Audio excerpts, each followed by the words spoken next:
This is my current keyboard. People complain about how loud it is because it has Cherry MX Blue switches. So let's open up my new Akko 5075S. The keyboard is a 75% ISO layout and cost me €108 from Amazon. This is the black and gold colorway with a volume knob, you know I love those.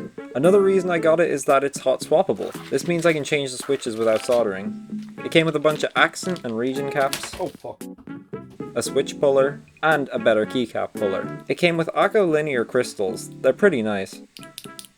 I can finally use my short Kindle wire now. By the way, it has RGB.